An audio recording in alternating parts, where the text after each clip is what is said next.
Qala Allah Ta'ala fi kitabil karim, a'udzu billahi minasyaitonir rajim. Bismillahirrahmanirrahim.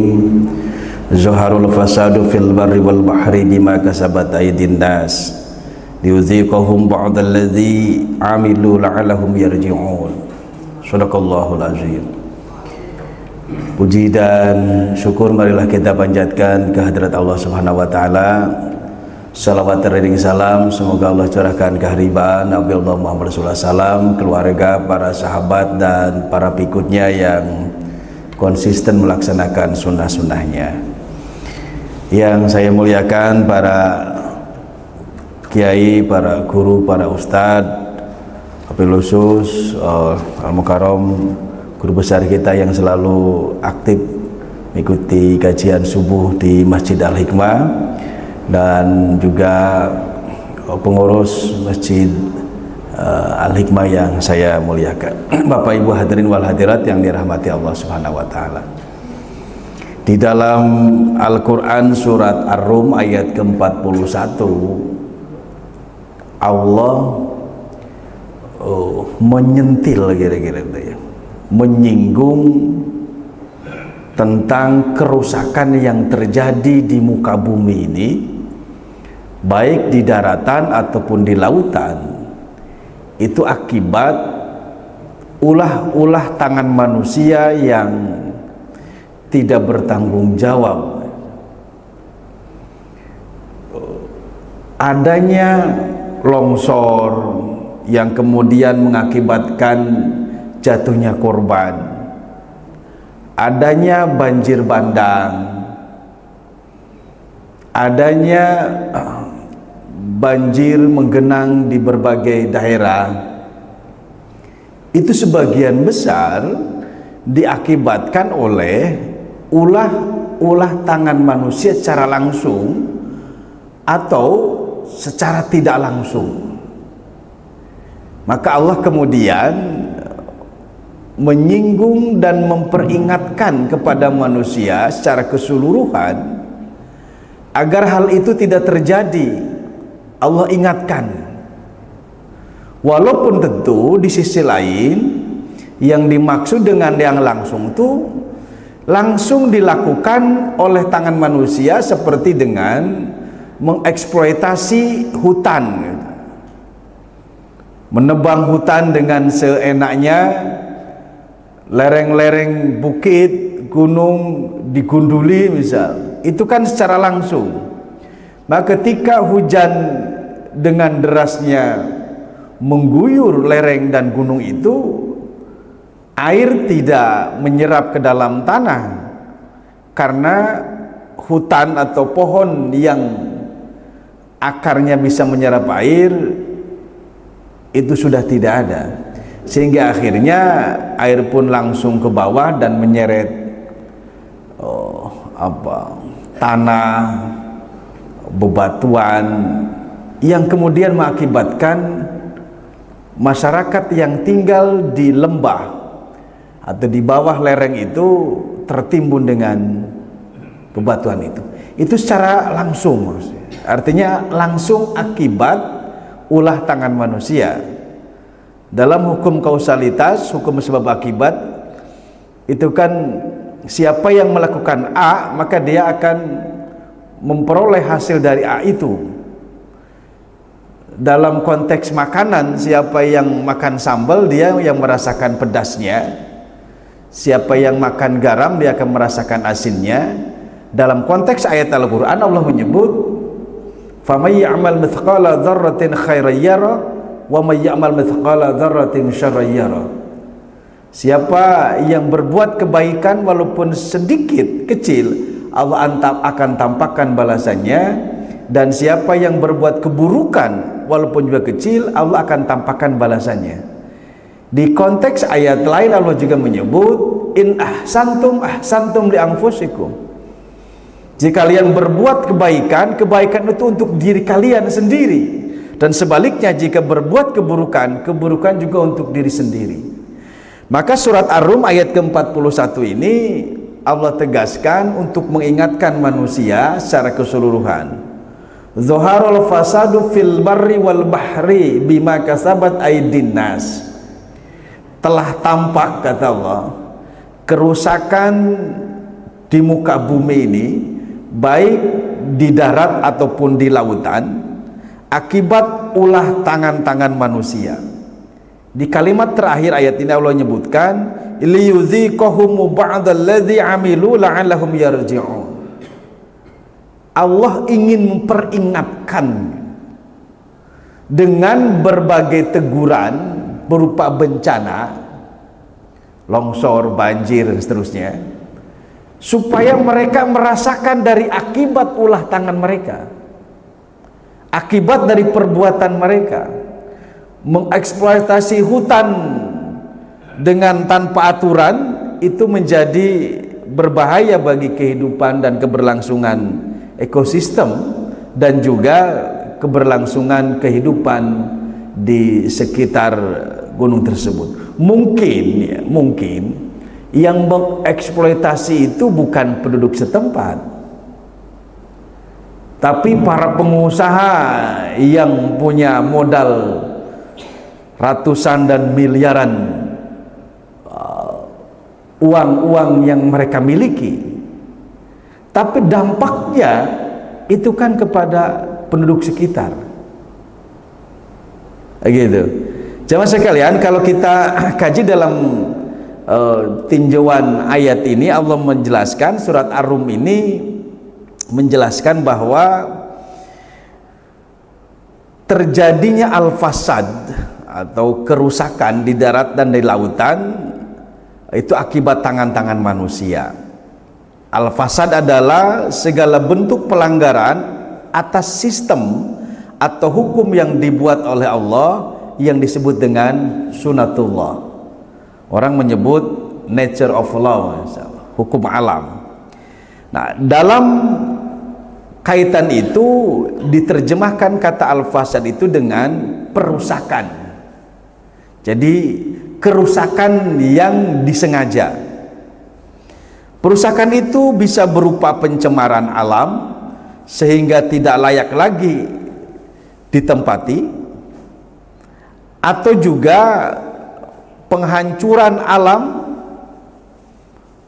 baik di daratan ataupun di lautan, hancurnya flora dan fauna, dan di laut juga seperti rusaknya biota laut, juga termasuk al-fasad adalah perampokan, perompakan, pembunuhan, pemberontakan, dan lain sebagainya. Perang termasuk juga al-fasad. Kita lihat, kita saksikan saat ini bagaimana Zionis Israel telah membuat kerusakan. Maka para analis keamanan, para analis politik, tidak ada lagi tempat aman di jalur Gaza, katanya. Kita lihat gambar-gambar di televisi menunjukkan hancurnya gedung-gedung, tempat-tempat tinggal, rumah sakit, fasilitas umum yang lain, itu akibat kerusakan yang dibuat oleh tangan manusia. Dalam konteks hal ini adalah Zionis Israel, akibat perang. Atau mungkin peperangan di negara-negara lain, ini juga termasuk al-fasad. Perusakan itu terjadi akibat perilaku manusia, misalnya eksploitasi alam berlebihan yang tadi saya sebut, peperangan, percobaan senjata, dan lain sebagainya. Perilaku itu mungkin dilakukan orang yang beriman dengan keimanan yang sungguhnya, karena itu tahu bahwa semua perbuatan akan dipertanggungjawabkan nanti di akhirat. Nah, isi kandungan dari ayat 41 surat Ar-Rum itu, dalam ayat ini Allah menegaskan bahwa tidak seluruh akibat buruk perusakan alam itu dirasakan oleh manusia, tetapi juga oleh makhluk yang lain. Sebagian akibat buruk lainnya telah diatasi oleh Allah, diantaranya dengan menyediakan sistem dalam alam yang dapat menetralisir atau memulihkan kerusakan alam itu. Hal ini berarti bahwa Allah sayang kepada manusia. Ketika hutan digunduli, Allah tumbuhkan lagi hutan. Itu artinya Allah sayang. Ketika ada bencana lain seperti Gunung Merapi, awalnya rusak, tapi setelah itu tanah atau lelehan lahar lava atau apa yang keluar dari perut Gunung Merapi itu yang kemudian akan menumbuhkan kesuburan di sekitar tanah itu, sehingga di sekitar gunung itu akan menjadi subur. Ini sesungguhnya Allah yang menjelaskan itu. Allah yang memberikan reboisasi gitu ya, rehabilitasi, renovasi gitu. Jadi diperbaharui lagi oleh Allah dengan sistem perputaran alam, dengan sistem kehidupan ekosistem yang baik, sehingga yang tadinya hancur menjadi baik lagi. Tapi apa yang terjadi? Manusia terus menerus berbuat kerusakan. Maka kalau kita menyetir ayat Al-Qasas ayat ke 77 misal, ada pola keseimbangan di dalam hidup itu. Jadi untuk meraih seseorang itu hidup bahagia, tentram, damai, karena adalah balancing, balance. Kan manusia ini ada lahir, ada batin. Dalam hidup ini kan selalu berpasangan gitu ya. Ada atas, ada bawah. Ada jasmani, ada ruhani. Apalagi ada urusan-urusan yang zohiriyah dan urusan-urusan yang sifatnya batiniyah. Itu harus selalu diseimbangkan. A'udzubillahi minasyaitonirrajim. Bismillahirrahmanirrahim. Wabtaghi fima atakallah darul akhirah. Allah menjelaskan dalam konteks ini, pertama Allah perintahkan manusia untuk meraih kebahagiaan negeri akhirat gitu. Fima atakallah, dengan apa yang sudah Allah berikan kepada kalian, kata Allah. Dengan anggota tubuh seperti mata, telinga, kaki, tangan, apalagi di dalam bagian ada jantung, ada empedu, ada pankreas. Apa yang Allah berikan kepada kita, manfaatkan oleh kita untuk meraih kebahagiaan negeri akhirat. Jadi perintah. Yang kedua dalam ayat ini larangan. Apa itu? Wala tansa nafsibaka minad dunya. Tapi jangan juga kau lupakan nasibmu, urusanmu, apalagi bagianmu di dunia ini. Jadi kan balance itu. Satu sisi Allah mengingatkan supaya apa yang kita didapatkan dari Allah untuk meraih kehidupan nanti jangka panjang, tapi yang jangka pendek juga jangan ditinggal. Ini kan balance namanya. Akhirat boleh kita cari, harus kita raih, harus. Tapi jangan karena untuk akhirat dunia diabaikan. Ini belum ideal ini. Nah, jadi yang pertama perintah, yang kedua larangan. Yang ketiga Allah juga memerintahkan. Apa itu? Wa ahsin kama ahsanallahu ilaik. Dan berbuat baiklah kepada sesama sebagaimana Allah telah berbuat baik kepadamu. Perintah. Kita diperintahkan berbuat baik kepada sesama. Sesama itu bisa berarti sama manusia atau makhluk lain, seperti tadi alam, tumbuhan, flora, fauna.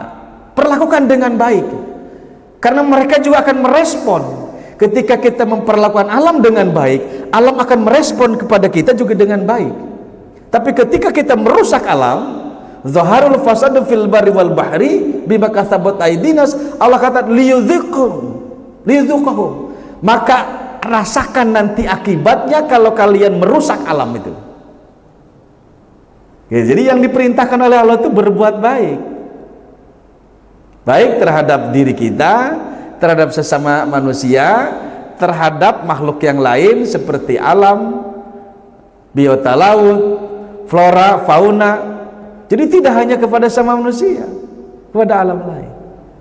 Nah, di kalimat terakhir yang keempat, Allah menunjukkan kalimat larangan juga. Apa larangannya itu? Wala tabghil fasada fil ard. Jangan kau buat kerusakan di muka bumi ini. Gitu. Jangan kau buat kerusakan di muka bumi ini. Innallaha la yuhibbul mufsidin, karena sesungguhnya Allah tidak suka dengan orang-orang yang berbuat kerusakan. Ada 4 item di ayat ini yang menunjukkan untuk keseimbangan di dalam kehidupan, agar hidup ini menjadi bahagia, nyaman. Saya menganalogikan misal Bapak sekalian dengan kendaraan lah, mobil misal. Mobil itu kan ada rodanya.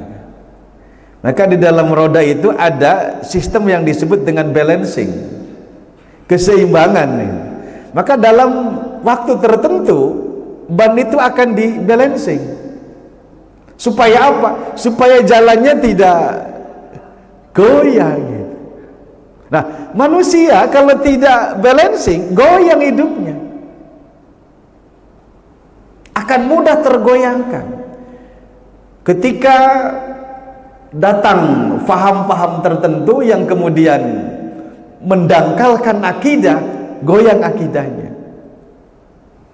Ketika datang isme-isme yang lain yang mencoba mengubah pola pikirnya, terubahlah pola pikirnya. Kenapa? Karena tidak balance.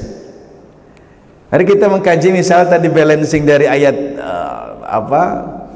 surat Al-Qasas ayat ke-77 itu, yang kaitannya dengan Ar-Rum ayat ke-41 tentang kerusakan itu. Yang pertama, Allah perintahkan kalian ambil peran dengan apa yang sudah Allah berikan kepada kalian, wahai hamba-hambaku, untuk meraih kesuksesan, kebahagiaan, ketenangan, apalagi harapan yang amat sangat didambakan untuk kehidupan akhirat. Dengan apa? Dengan apa saja yang sudah Allah berikan kepada kalian, baik dengan ilmu, dengan harta, dengan pikiran, dengan ide dan gagasan, dengan tenaga, dengan berbagai kreasi yang kreatif, inovatif, dan apalagi visioner ke depan. Apapun yang kita miliki, gunakan untuk meraih kebahagiaan akhirat. Ini yang pertama. Tentu bagi kita yang memiliki tenaga, kita lakukan ibadah ritual yang Allah berikan, yang Allah tugas kepada kita. Salat 5 waktu jangan ditinggal, kira-kira. Baik yang wajib atau yang sunnah.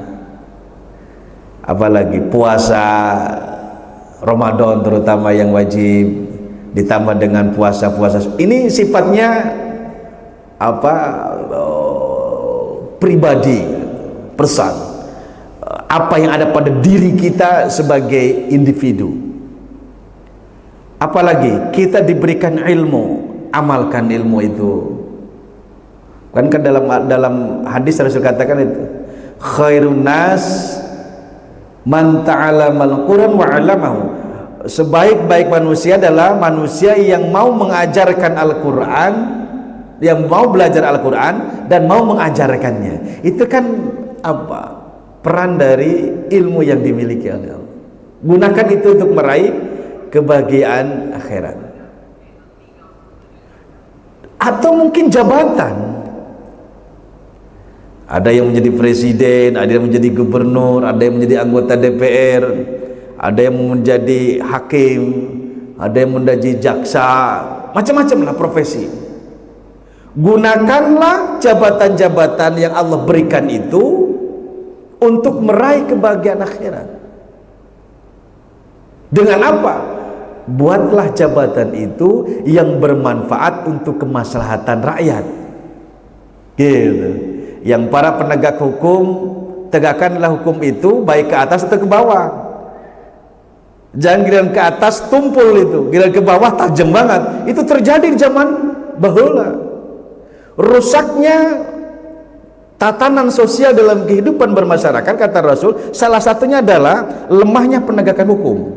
Hukum pandang bulu. Kalau udah hukum pandang bulu, yang paling diuntung adalah orang yang banyak bulunya. Kan gitu.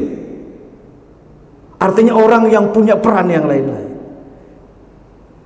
Apalagi jabatan sebagai gubernur, sebagai presiden, sebagai menteri, manfaatkanlah jabatan-jabatan itu untuk meraih kebahagiaan akhirat dengan sesuai dengan tupoksinya lah, ya, dalam bahasa pegawai itu tupoksi, gitu. Petunjuk apa pokok dan fungsi, gitu. Jadi apa lagi, bisa juga dengan harta. Mereka yang punya harta juga manfaatkan harta itu untuk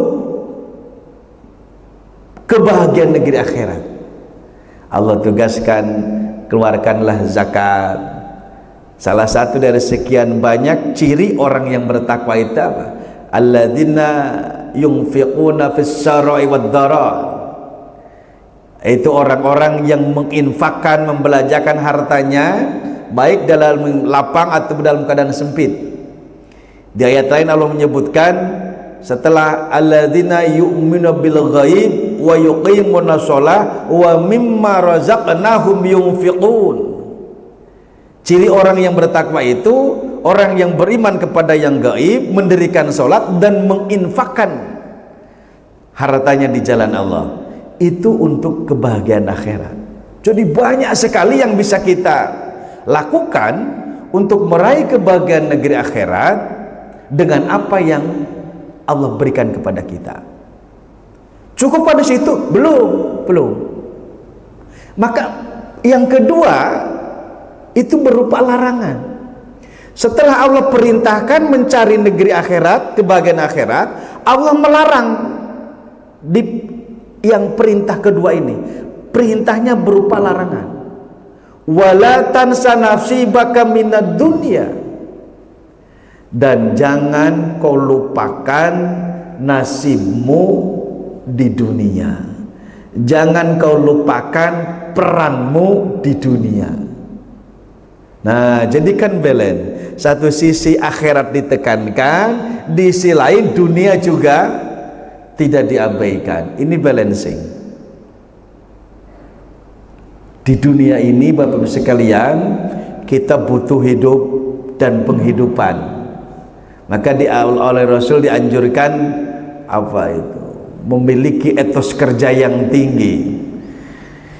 Kita mungkin terkagum-kagum dengan bangsa lain. Sebenarnya bangsa kita juga memiliki etos kerja yang tinggi. Kalau kita lihat nenek moyang kita, ada yang pelaut, ada yang petani, bahkan bagaimana berjuang melawan penjajah itu hanya dengan bambu runcing. Itu kan etosnya yang semangat gitu. Jadi bagaimana membangun etos kerja yang luar biasa untuk memiliki peran dalam kehidupan ini.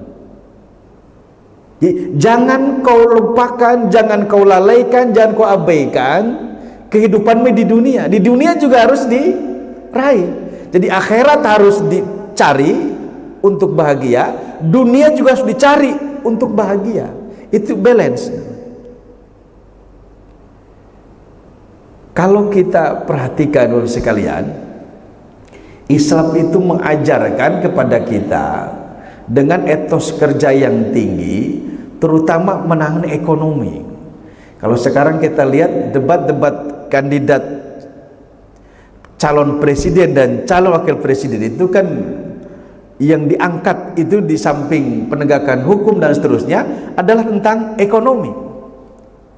Bagaimana membangun ekonomi kerakyatan dan seterusnya. Islam jauh sebelum itu sudah memberikan arahan itu. Bisa lihat kita dalam rukun Islam. Rukun Islam yang ketiga itu zakat. Rukun Islam yang kelima itu haji. Zakat dan haji, dua ibadah yang harus melibatkan peranan ekonomi di sana. Siapa sih yang suruh zakat? Mereka yang memiliki harta kan. Orang miskin nggak perlu zakat. Yang disuruh zakat itu orang yang punya harta. Itu artinya kalau kita ingin melaksanakan rukun Islam yang ketiga, wajib kan gitu. Wajib kita punya harta. Supaya harta itu bisa kita manfaatkan untuk melakukan kewajiban kita sebagai umat Islam, melaksanakan rukun Islam yang ketiga. Rukun kan artinya wajib. Sesuatu yang harus. Rukun sholat sesuatu yang harus dilakukan ketika sholat. Ketika tidak dilakukan, sholat kita tidak sah. Rukun haji sesuatu yang harus dilakukan. Kalau rukunnya tidak dilakukan, haji kita tidak sah. Rukun Islam berarti sesuatu yang harus dilakukan kita sebagai umat Islam. Ketika kita tidak melakukannya, berarti keislaman kita dalam tanda kutip tidak sah. Itu kan memotivasi. Bolehlah orang menyebut etos kerja yang paling tinggi Jepang misalnya. Beberapa riset jurnal internasional dahulu tahun berapa itu, tahun 90-an, bahwa manusia yang tercepat jalannya itu kan Jepang. Amerika saja kalah dengan Jepang. Cepat itu dalam arti untuk menjemput, untuk bekerja, untuk meraih prestasi duniawiyah. Sampai saking membudayanya, konon orang Jepang itu malu kalau kerja datang terlambat, dan malu kalau pulang kerja duluan. Ini kan bagaimana membentuk mindset supaya budaya ini jangan dibalik. Ada suatu negara, suatu bangsa yang justru kalau bangga datang kerja terlambat gitu ya, bangga pulang kerja lebih cepat. Budaya ini yang akan merusak peran kita di dunia ini. Padahal kalau kita merujuk ke dalam konteks nilai-nilai normatif yang Allah berikan di dalam ajaran Islam, itu kan harusnya kita wajib kaya, supaya dengan kaya itu bisa ibadah haji, bisa zakat, bisa infak dan sedekah. Kalau tidak, kita tidak bisa melakukan rukun Islam. Kalau tidak bisa melakukan Islam, apakah keislaman kita sempurna atau tidak? Itu kan sebenarnya memotivasi diri kita. Tapi apa yang terjadi? Gitu. Kita hanya puas dengan kehidupan akhirat. Kita cukup puas dengan rajin sholat, rajin ngaji, rajin puasa, rajin zikir, puas dengan itu. Tapi dalam peranan kehidupan sosial, membangun peradaban dunia, membangun ekonomi untuk kerakyatan, jarang. Padahal itu juga adalah bagian dari perintah Allah, wala tansa nasibaka minad dunya. Karena ada ungkapan itu, i'mal lidunyaka ka'annaka ta'isu abadan. Berbuat, bekerja kamu di dunia ini seolah-olah kamu akan hidup selama-lamanya. Kita suruh berbuat, bekerja.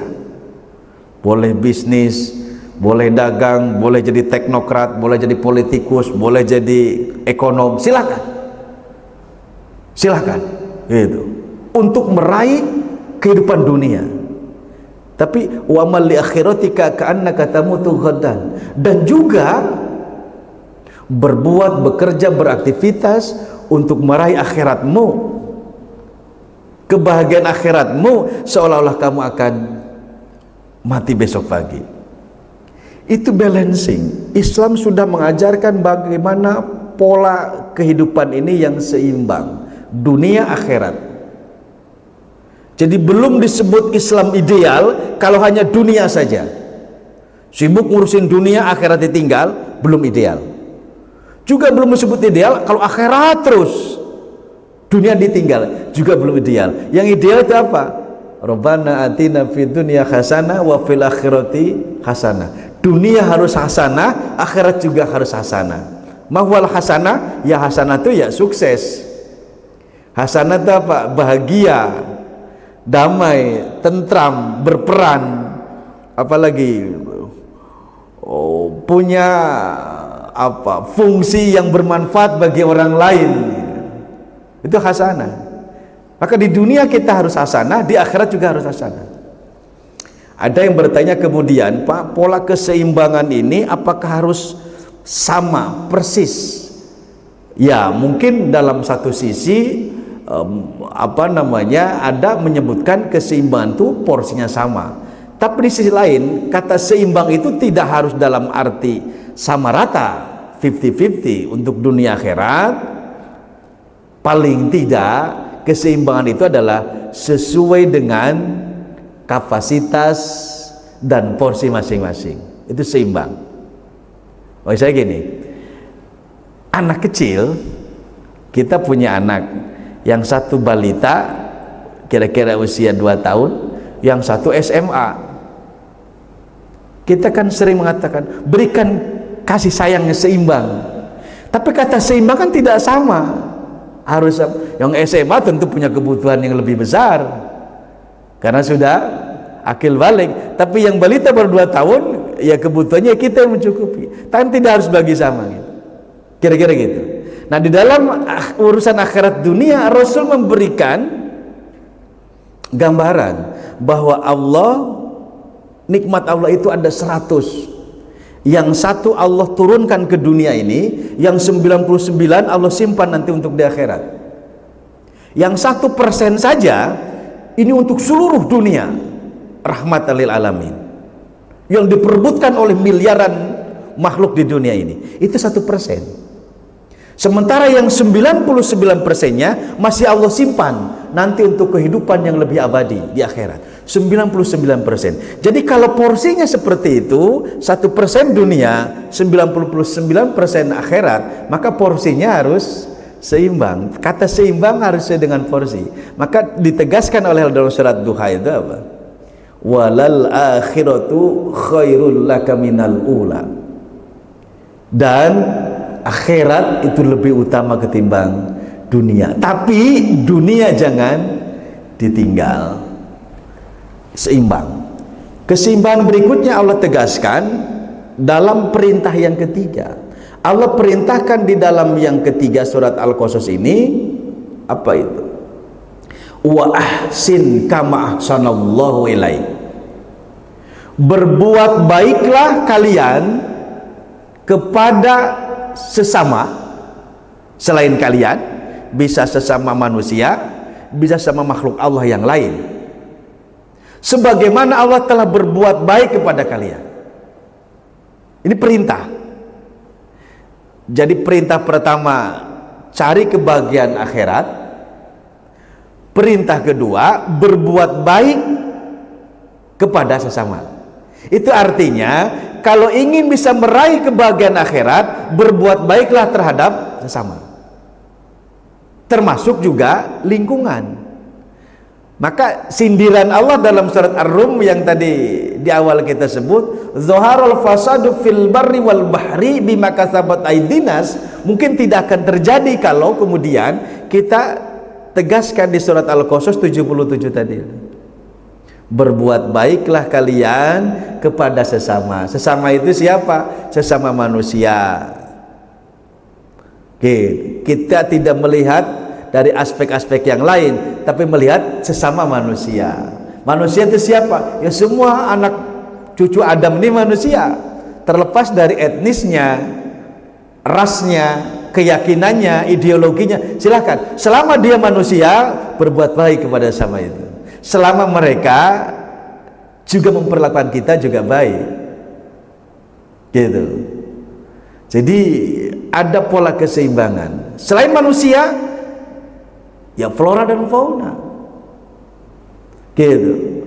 Tumbuhan, hewan, alam sekitar, perlakukan dengan baik. Kalau ini diterapkan menurut saya, wah ini luar biasa. Cuma masalahnya tadi Allah singgung, kebanyakan manusia itu ingkar, tidak mau mendengarkan apa yang Rasul sampaikan, tidak mau membaca ayat-ayat Allah, padahal ayat Allah sudah menegaskan pola keseimbangan itu.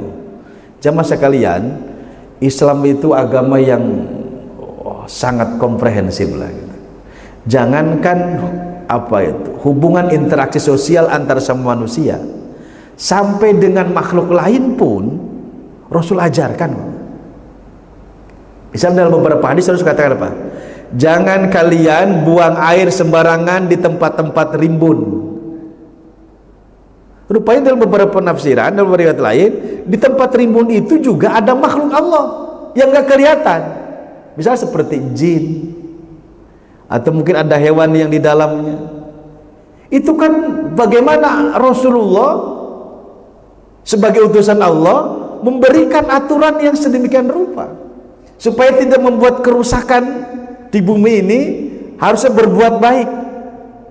Maka etika kalau kita mau masuk ke kamar mandi, mau melewati tempat-tempat yang rimbun, baca doa kan gitu, supaya makhluk yang ada di situ mendengar bahwa kita akan ada di situ, dan mereka menyingkir dulu. Begitulah etika dalam Islam.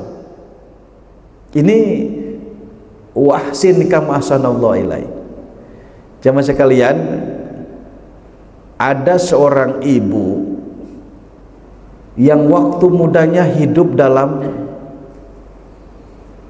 lumpur hitam lah kira-kira, bergelimang dengan dosa. Tapi menjelang usia senjanya tersadarkan dirinya, maka dia ingin bertaubat kepada Allah. Nah, dalam masa taubatnya itu, satu ketika dia melakukan perjalanan dan kepanasan, si ibu ini berhenti di sebuah pohon yang rindang. Di dalam istirahatnya di bawah pohon rindang itu, dia mendengar gemericiknya suara air. Dia cari suara itu, ternyata ada di jurang di bawah. Si ibu ini turun ke bawah dengan susah payah, sampailah di tempat air. Ternyata airnya sangat banyak, jernih, bening. Dia mandi di sana sesukanya, dia minum. Setelah merasa segar lagi, dia naik ke atas dengan susah payah juga. Sesampai di atas, di tempat tadi dia duduk, tergeletak seekor anjing yang sedang kepanasan dan kehausan, sehingga dia tidak berdaya, tergeletak. Melihat seekor anjing yang sedang kepanasan dan kehausan, muncul rasa ibanya itu. Ini wahsin kama ahsanallahu ini. Kemudian si ibu ini turun ke bawah lagi dengan susah payah untuk mengambil air dengan sepatunya, dan sepatu kulit yang ada gitu. Taruh di lehernya, dia naik lagi ke atas, sampai di atas air itu diminumkan kepada anjing itu dan sebagian disiramkan ke tubuhnya. Anjing itu merasa segar lagi, anjing itu pergi. Di dalam hadis itu Rasul apa? Kata Rasulullah, hamba Allah ini telah menyelamatkan dan menolong makhluk Allah yang lain, seekor anjing. Allah ampuni dosa-dosanya. Jadi bagaimana penghargaan Islam terhadap berbuat baik kepada makhluk lain pun. Bahkan kalau kita jelas dalam konsep Islam Nabi Muhammad, Islam terakhir ini, anjing itu kan termasuk hewan yang najis, hewan yang diharamkan, tapi berlaku baik kepada yang diharam sekalipun, itu mendapat nilai plus dari Allah, dihapus dosa-dosa. Apalagi kepada manusia. Jadi kalau kita tolong, ada orang kena musibah, enggak perlu melihat ini agamanya apa, sukunya bahasa apa, warna kulitnya apa. Selama itu manusia kita tolong. Ya nolong hewan aja Allah berikan pahala kok. Apalagi sama manusia. Wa ahsin kama ahsanallahu ilaik. Yang terakhir, ini teguran secara keras oleh Allah menyangkut tema kita tentang kerusakan ini. Wala tabghil fasada fil ard, dan jangan kalian berbuat kerusakan di muka bumi ini. Jadi satu sisi Allah menggambarkan tentang kerusakan yang dibuat oleh manusia, di ayat berikutnya Allah larang itu. Jadi artinya berbuat kerusakan di muka bumi ini dilarang oleh Allah.